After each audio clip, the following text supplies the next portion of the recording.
y vamos a ir directamente a la página del índice. Entonces, esta es la pasta, vea. Yo ocupo mucho mi Biblia. Esta es la pasta, ¿verdad? Luego giramos unas cuantas páginas y aquí están todos los libros de la Biblia, todos los nombres. Ahora, por favor, diríjanse hacia donde dice Génesis. Ustedes verán ahí que dice libros del Antiguo Testamento. Luego hay una segunda columna que empieza normalmente con Eclesiastés. De ahí va Cantares, Isaías, Jeremías, Lamentaciones, Ezequiel, Daniel. Ahora, a partir de Daniel empiezan un montón de nombres raros. Todos conocemos a alguien que se llama Daniel, ¿verdad? ¿Sí? Todos conocemos a alguien que se llama Isaías. Bueno, les cuento, ya conocen a alguien que se llama Isaías, yo me llamo Isaías. Así que ya conocen a alguien. Sí, quiten esa cara, sí, así me llamo. Luego, vamos a empezar un montón de nombres raros. Vamos a empezar Oseas, Joel, Amós, Abdías, Jonás, Miqueas, Nahum, Habacuc. ¿Ustedes conocen a alguien que se llame Sofonías? ¿No? ¿Ustedes le pondrían a su hijo Habacuc? Hey, vení Habacuc. Imagínense ponerle a su hijo Malaquías. Desde bebé, bueno, no voy a decir eso. Entonces, todos esos nombres raros son 12. A esos nombres raros les llamamos como profetas menores. ¿Por qué menores? ¿Acaso eran más pequeños? ¿Acaso eran un montón de profetas que medían como 1,5, como 1,5 metros y por eso eran los profetas menores? ¿O les llamaban menores porque escribieron poco? Bueno, la única razón por la que se les llama menores es porque escribieron menos capítulos que los profetas mayores. Simple y sencillamente. Curiosamente, los profetas mayores tienen nombres un poco menos raros, como Ezequiel, Daniel. Yo conozco un montón de Ezequiel, conozco un montón de Daniel. Y ya que ustedes conocen un Isaías, yo conozco otros 2 Isaías, que son mi papá y mi abuelo. Pero no son tan raros como los profetas menores, un Joel, un Ageo y todo eso. Entonces, simple y sencillamente, esa es la razón del por qué les llamamos profetas menores. Ahora, estos se escribieron en 3 periodos de tiempo que es necesario que recordemos. El preexilio, el exilio y el postexilio. ¿Qué significa eso? El pueblo de Israel cayó en una desobediencia tan grande que Dios dijo, ustedes quieren vivir lejos de mí, van a vivir como esclavos, van a vivir bajo un yugo del pueblo de Babilonia. Entonces, sacaron a todos los judíos, imagínense, a todos los judíos, bueno, la mayor parte, y los transportaron como exiliados hacia Babilonia y destruyeron Jerusalén. Es como que si aquí hoy nos obliguen a salir del Salvador y nos lleven a, qué sé yo, Costa Rica o Canadá, algo así. Muchos estaríamos, sí, por favor, llévenme. Pero extrañaríamos nuestro pueblo. Viviríamos como esclavos, como extranjeros, con todos los problemas de nuestro país. Amamos nuestro país. El punto es que ellos se fueron de esa forma y perdieron el templo. A eso le llamamos el exilio. Entonces, ese exilio propinado por Babilonia marca un antes y un después. Todo lo que sucede antes es advertencias para no ir al exilio. Hubieron 9 profetas que dijeron al pueblo, deténganse porque van a sufrir, van a perder todo, van a perder absolutamente todo lo que hoy conocen. Y hubieron 3 profetas que predicaron después del exilio. Entonces, estos 9 profetas menores pasaron diciéndole al pueblo cosas que debían de dejar de hacer. Vamos a darle una pequeña recordada a los 9 profetas que estudiamos. El primero que escribió cronológicamente, el primer profeta en escribir fue Abdías. El primer profeta menor, vean, estamos hablando solo de profetas menores. Fue Abdías y ustedes se recordarán que él escribió hacia el pueblo de Edom. No escribió al pueblo judío ni al pueblo de Israel. Escribió al pueblo de Edom. ¿Quiénes eran los de Edom? Eran todos los descendientes de Esaú. ¿Quién es Esaú? El hermano de Jacob. ¿Quién es Esaú y Jacob? Eran los mellizos hijos de Isaac, parte del pueblo de Dios. Abdías profetizó a ellos, lo estudiamos. Luego aprendimos que Joel le predicó al pueblo de Jerusalén y a su embriaguez. Joel les dijo: vuestra embriaguez, vuestro vicio va a terminar con todo. Si ustedes siguen embriagándose con el alcohol, con el mosto, la economía, la sociedad y la familia se va a destruir. Luego tuvimos al famoso Jonás, el famoso Jonás que se lo traga la ballena. ¿Se recuerdan a quién le predicó Jonás? Este es el más famoso. Le predicó a Nínive, exacto. Entonces, Jonás le predica a Nínive y después encontramos que todo el pueblo de Nínive se convierte. Imagínense, un pueblo con 2 millones de personas completamente arrepentido por la predicación de Jonás. Un avivamiento que quizás nunca se vuelva a ver en la historia. Pero 120 años después, este pueblo olvida a Dios, Nínive olvida a Dios, y por eso viene el profeta Nahum a decirles: Dios ya se cansó de darles oportunidades, los va a destruir. 120 años después, el pueblo de Nínive se olvida de Dios y Nahum vino a decirles: se acabó, Dios los va a destruir. También estudiamos el libro de Amós, que le habló al pueblo de Israel. El libro de Oseas habló sobre la infidelidad de Israel. ¿Ustedes saben por qué la infidelidad para Dios es tan grave? ¿Ustedes saben por qué la fornicación, el adulterio para Dios es tan grave? Porque es una muestra de lo que el pecado hace en nuestra relación con Dios. El pecado es una ruptura, es como que si nosotros le seamos infiel a Dios. Entonces Dios les da una muestra a los judíos de que la infidelidad que ellos tenían con Dios era asquerosa, pero que aún así Dios no iba a ser infiel. Aprendimos que en nuestra infidelidad Dios es fiel. Luego nos dirigimos al libro de Habacuc. Habacuc lloró por ver la maldad del pueblo y le dijo: Dios, ¿hasta cuándo? Y Dios le dijo: Habacuc, ya, tranquilo, voy a hacer una obra. Sofonías fue contemporáneo a Miqueas y terminamos con Miqueas, que también advirtió sobre el exilio babilónico. Bueno, esos son los primeros 9 que vimos. Los últimos 3 van a ser los últimos que aparecen en la lista: Ageo, Zacarías y Malaquías. Y curiosamente, en ese orden, 2 de ellos son contemporáneos. Eso significa vivieron al mismo tiempo: Ageo y Zacarías. Por cierto, antes de seguir, ahora vamos a vivir después del exilio. 70 años de exilio. Nos vamos a transportar a que ya el pueblo de Jerusalén regresa a su tierra, o el pueblo judío. Pero por cierto, los únicos 3 profetas que le predicaron al pueblo durante el exilio son Ezequiel, Jeremías y Daniel. Ustedes recordarán, Daniel le habló directamente al hijo de Babilonia. Y le dijo: si usted no cambia sus caminos, Dios le va a quitar el reino. Y Dios le quitó el reino. Ahí empezó la caída de Babilonia.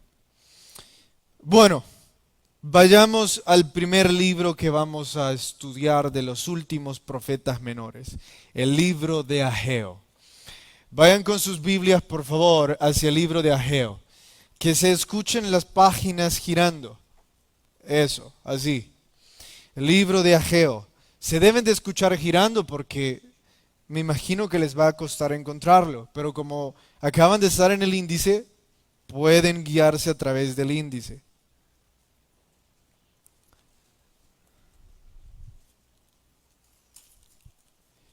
el libro de Ageo, o el profeta Ageo. ¿Ya están ahí? Verso 1, capítulo 1.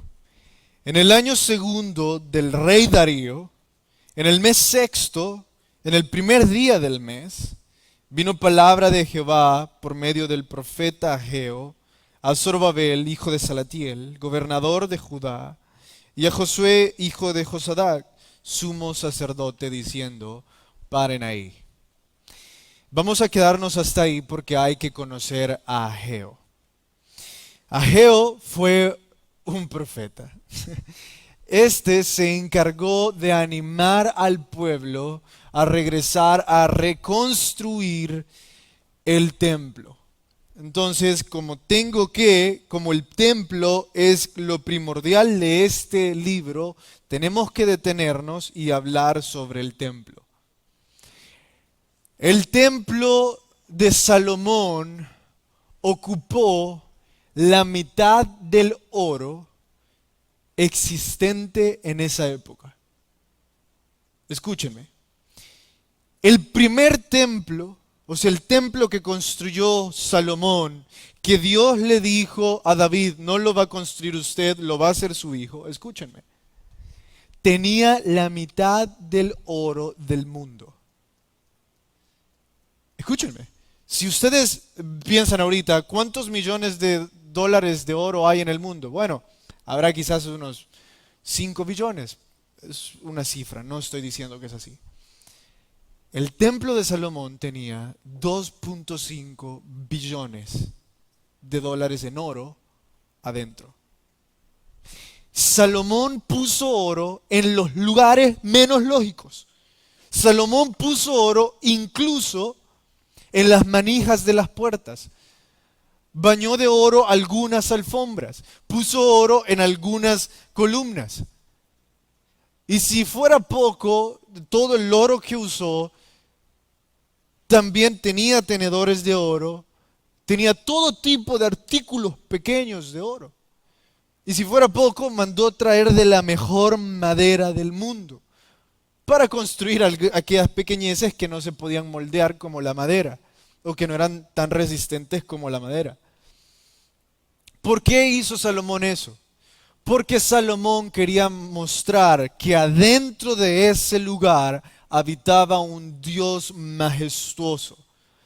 El punto de entrar al templo en aquel entonces era saber: estamos entrando a la presencia de un Dios majestuoso, de la majestuosidad. Entonces Salomón quería que las personas sintieran como un ambiente totalmente diferente, porque estaban entrando en la presencia del Dios viviente. Lastimosamente, las personas dejaron de ir a ese templo. Dios quería que el templo fuera el centro, quería que fuera el lugar de comunión y de adoración. Todo estaba construido alrededor del templo, porque todo giraba alrededor de Dios.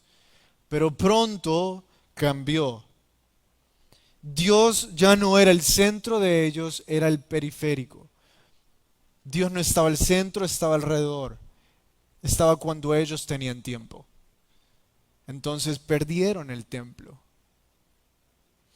Destruyeron el templo y trajeron todo ese oro hacia Babilonia. Todo ese oro formó parte del tesoro babilónico. Por eso es que Daniel muestra a Babilonia como la cabeza de oro.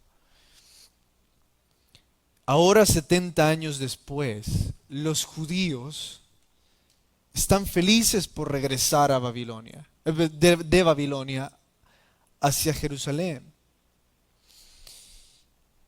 Llegan y con una gran alegría, la Biblia relata una fiesta inolvidable. Los sacerdotes se vistieron de blanco, se pusieron sus ropas, y alrededor de 60,000 personas se congregaron alrededor del templo y empezaron a hacer las excavaciones para poner la fundación del templo. Y empezaron a fundar ahí, pusieron las columnas, pusieron todo lo necesario para la fundación. Las personas adoraban al Señor cada vez que se ponía una piedra. Pero 2 años después algo terrible sucedió. Vinieron los enemigos y enviaron una carta y dijeron: los judíos están conspirando para levantarse contra el reino medo-persa. Eso fue suficiente para haber parado la construcción del segundo templo. Durante 14 años se detuvo la construcción del segundo templo, porque los judíos cayeron en desánimo. Se desanimaron al escuchar que había personas en sus vidas que no querían ver que ellos trabajaran. 14 años después, Dios llama a Ageo y le dice: háblale a este pueblo y diles que ellos han pasado trabajando para sí mismos y no trabajan para mí. Llenan sus casas de artilugios, llenan sus casas de adornos, pero para mí no tienen tiempo. Así que manda a este pueblo a trabajar en el templo, en la casa de Dios. Y eso es lo que vamos a ver. Pero antes de ver eso, antes de llegar hasta ahí, vamos a aprender lo siguiente. Este ya no era un pueblo desanimado. Este era un pueblo totalmente desenfocado. Un pueblo que había cambiado sus prioridades. ¿Se imaginan 14 años sin tener una iglesia? Imaginémonos que la inflación es tanta que la iglesia quiebra. Ya no podemos mantener un edificio. Ya no podemos mantener ventiladores o luz. Y nos quedamos sin iglesia. Ya no podemos tener alabanza como hoy la tuvimos, con los instrumentos y poder disfrutar. Lo único que tenemos es, a veces nos reunimos y buscamos lugares donde hacerlo. 14 años sin congregarse. Y el lugar era un muladar. Un muladar es un basurero. Eran escombros. Pero las casas de ellos las estaban empezando a reconstruir. Las estaban empezando a llenar de adornos. No digo que está mal. Estoy diciendo de que no solo las habían terminado, sino que se estaban llenando de cosas innecesarias, puros lujos. La prioridad de ellos una vez más cambió. Dios ya no era el centro, era el alrededor. Era lo que está alrededor de mis prioridades, es lo último. No es lo primero, es lo último. Por eso este ya no era un pueblo desanimado. Sí, empezó siendo un pueblo desanimado, pero ahora es un pueblo desenfocado. Lo primero que vamos a aprender hoy es precisamente eso. Que el desánimo cambia nuestras prioridades. Cuando nosotros nos desanimamos en cualquier área de nuestra vida, nuestras prioridades también van a cambiar. En sí mismo, desanimarse va a llevarnos a perder el enfoque. ¿Por qué? Porque aquello que estábamos haciendo nos está produciendo algún tipo de tristeza o algún tipo de sentimiento bajo que nos hace sentir mal. Entonces, cuando estoy en este lugar mal, voy a buscar salir de este lugar malo y voy a irme a otro. Entonces mi prioridad va a cambiar. Eso suele suceder con el desánimo. Es algo así como un efecto cascada, que el hecho de que el desánimo cambie nuestras prioridades. Déjenme ponerles un ejemplo.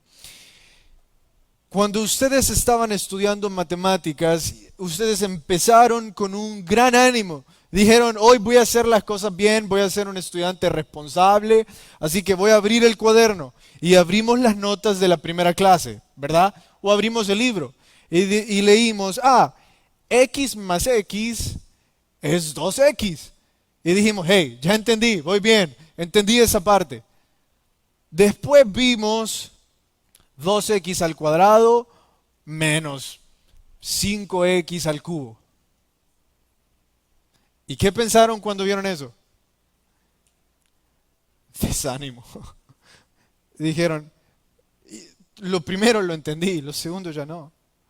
Dijeron, llegué hasta el primer ejercicio, el segundo ya no mucho. Ahora, como testimonio, cuéntenme qué han hecho cada vez que no entienden un ejercicio de matemáticas. Me lo han dicho a mí. Así que si no levantan la mano y me lo dicen, yo voy a preguntarle a aquellos que me han dicho qué hicieron. Cuéntenme. Ok, Ale, gracias por tu sinceridad. Buscarlo en YouTube o pedir copia. Ok, entonces, vos me decís que después de no haber entendido un ejercicio, buscaste entenderlo. ¿Y por qué se están riendo todos tus amigos? Ok. Porque hacen lo mismo. Ok. Pau.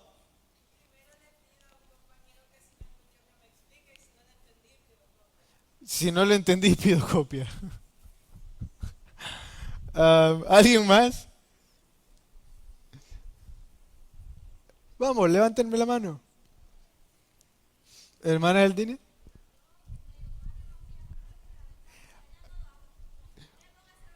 ¿Cuántos se identifican con la hermana del Dine? Seamos sinceros. No, no, vamos a YouTube. Hacemos esto. No entiendo. Y agarramos el celular y empezamos a perder tiempo. Ahí sí es verdad, vea. Me recuerdo cuando empezamos a hacer ejercicio con Nicole. Hace pocas semanas dijimos, vamos a empezar a hacer ejercicio otra vez.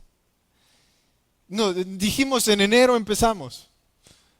La primera semana dijimos que íbamos a hacer ejercicio. ¿Saben cuándo hicimos? El 15 de febrero.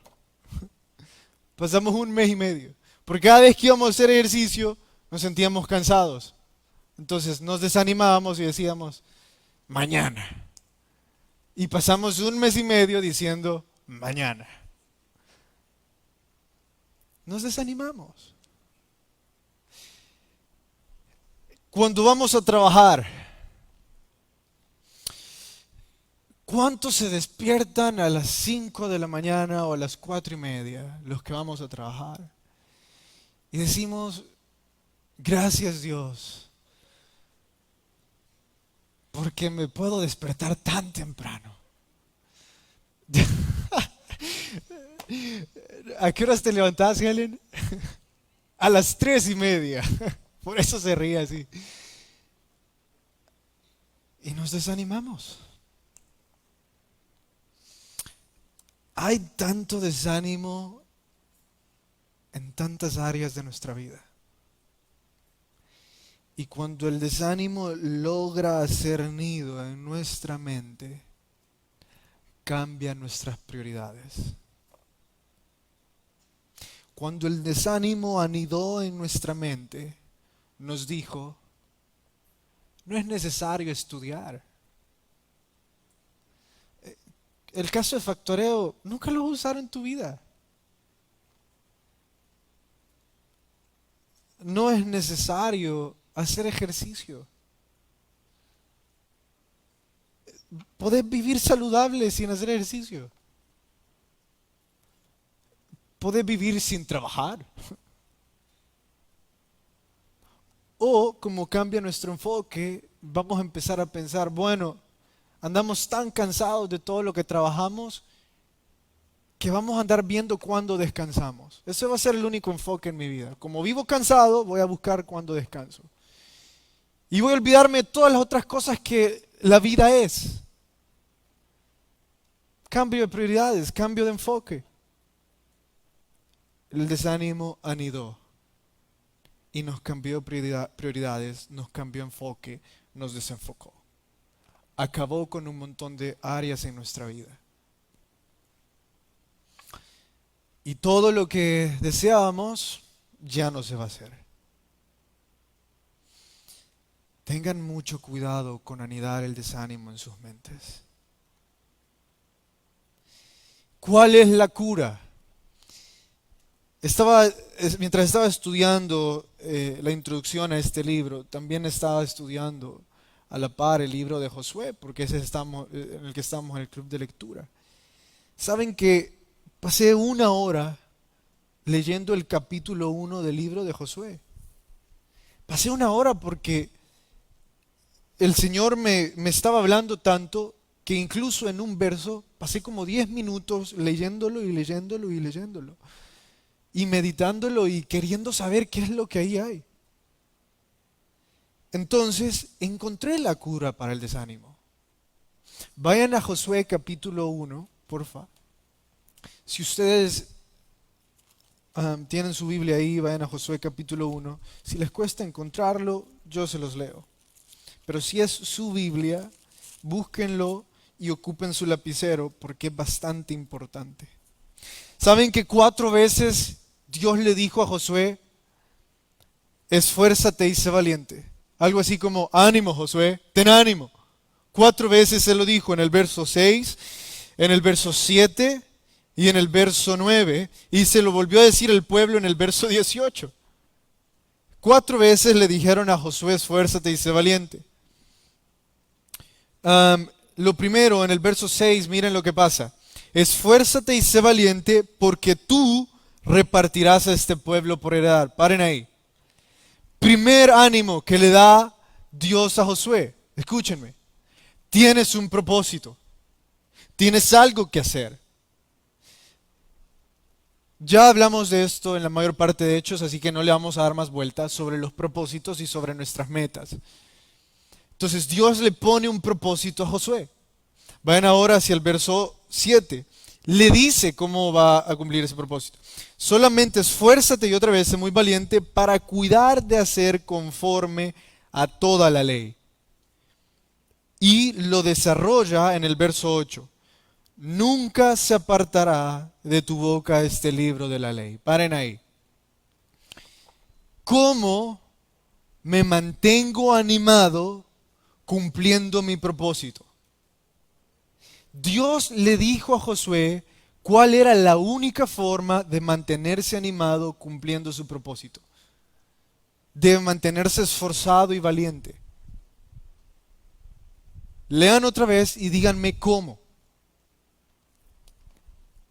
Alguien levante la mano y dígame cómo.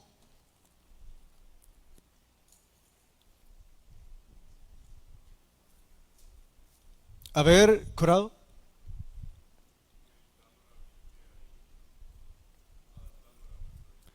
Correcto. Manteniéndonos en la Biblia. Pero haciendo 3 cosas en específico. Vayan al verso 9 y leamos esas 3 cosas.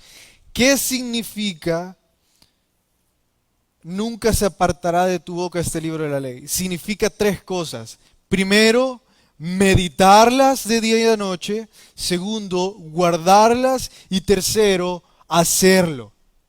3 cosas me mantienen enfocado en mis propósitos, enfocado en mis metas. 3 cosas me mantienen con buen ánimo. Meditar la Biblia, guardar la Biblia y hacer la Biblia.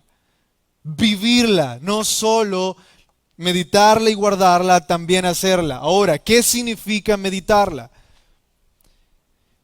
Cuando nosotros hablamos de meditar, también ocupamos el vocablo que se ocupa para lo que las vacas hacen.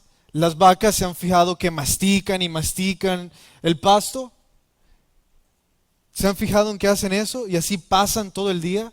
¿Sabían que las vacas también son capaces de pasar de un estómago al otro la comida?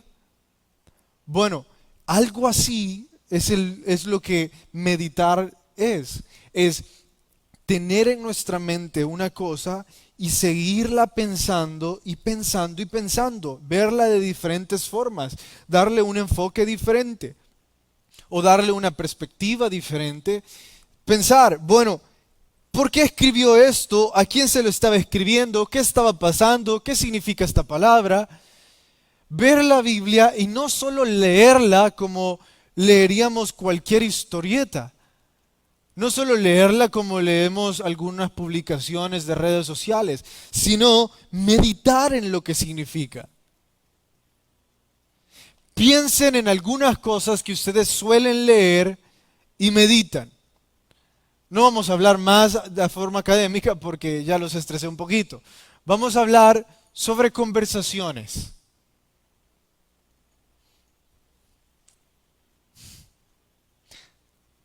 Hay conversaciones que tenemos que meditar lo que estamos escribiendo o lo que nos responden, ¿verdad? Los hombres que tenemos pareja, tenemos que meditar lo que escribimos. Y también muchas veces tenemos que meditar lo que nos responden. Entonces, cuando meditamos, ¿verdad? Esa carita, ¿qué significará? ¿Y qué hacemos? Empezamos a pensar, ¿qué he hecho? ¿Qué hice? ¿O qué debía de hacer? ¿O qué debo de hacer? Empezamos a darle una vuelta a nuestra vida, que tiene que ver esto con nuestra vida, que no nos cansamos hasta encontrar la respuesta que andamos buscando. Si tan solo meditáramos la palabra de Dios, como meditamos muchas de las conversaciones en nuestros celulares. Aquellos de ustedes que andan cotejando, no se imaginan la cantidad de veces que han ido a buscar al pastor para saber qué escribirle a la niña que le gusta. Yo siempre les digo, soy un pastor, no Cupido. Si no le gustas, ¿qué puedo hacer? Es que estoy orando por ella, Talo. Sigue orando, no le va a gustar. Y quieren saber qué escribir, viven meditando en qué decirle, en qué le va a gustar.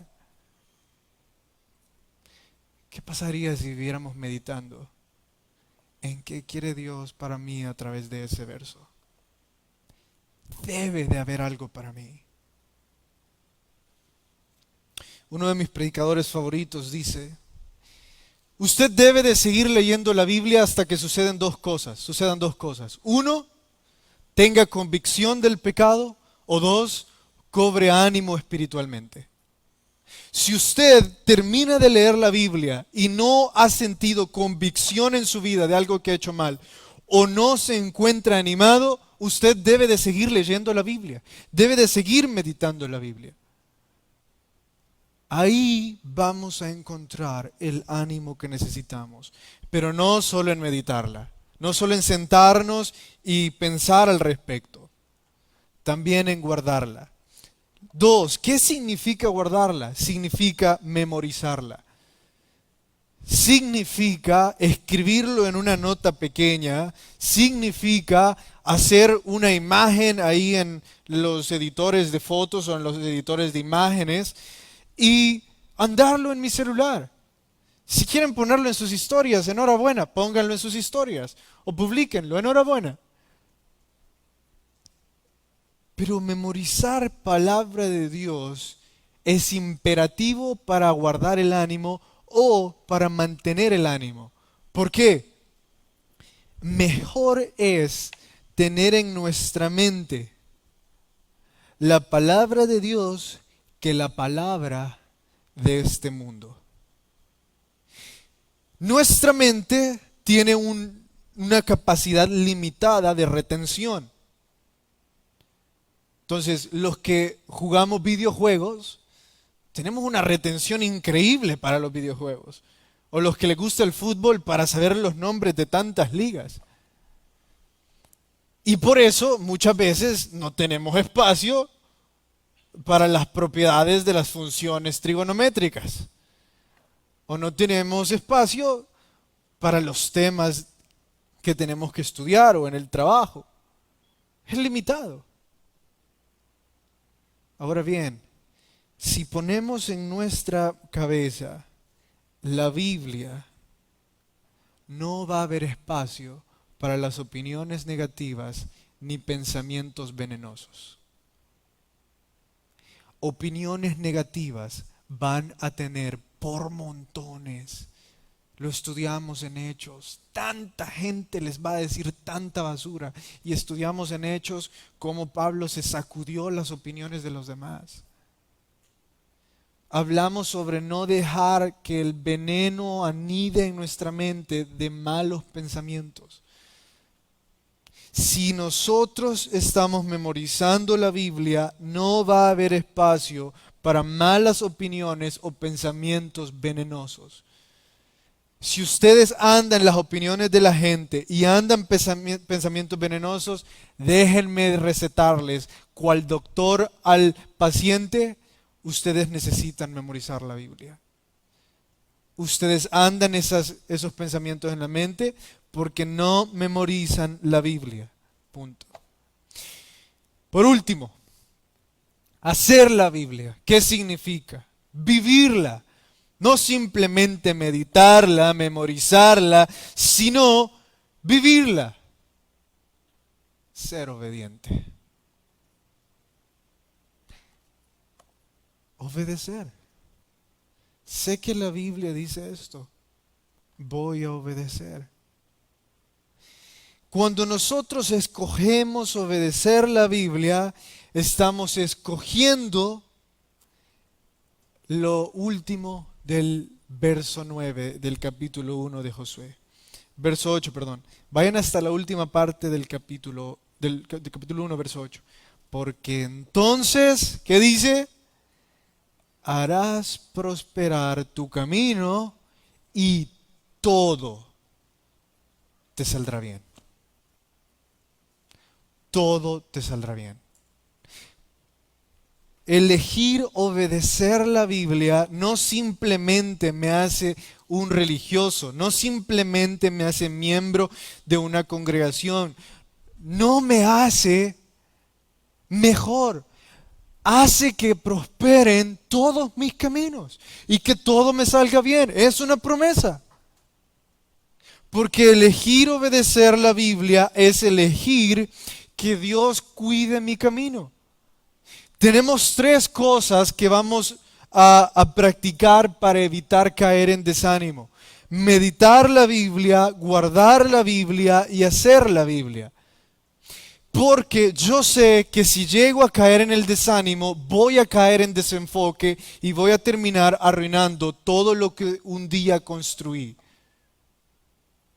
Jesús nos ha dado la oportunidad esta tarde para escuchar ánimo directamente hacia nosotros.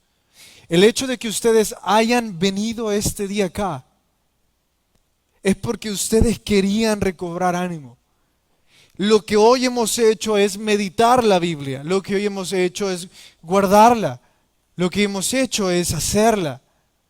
Hoy ustedes van a salir de acá un poco más animados que ayer, un poco más animados que hace 2 horas. Eso es algo que solo Jesús es capaz de hacer por su palabra. Si con el hecho de estudiar lo que alguien más les dice, si con el hecho de sentarse durante media hora, han sentido tanto cambio, ¿se imaginan cuánto más vivirían si cumplieran estas 3 cosas? Tendrían un mundo de diferencia. Y eso es lo que la palabra de Dios hace en nuestras vidas. Espero que estén tan animados como yo por terminar los profetas menores. Oremos.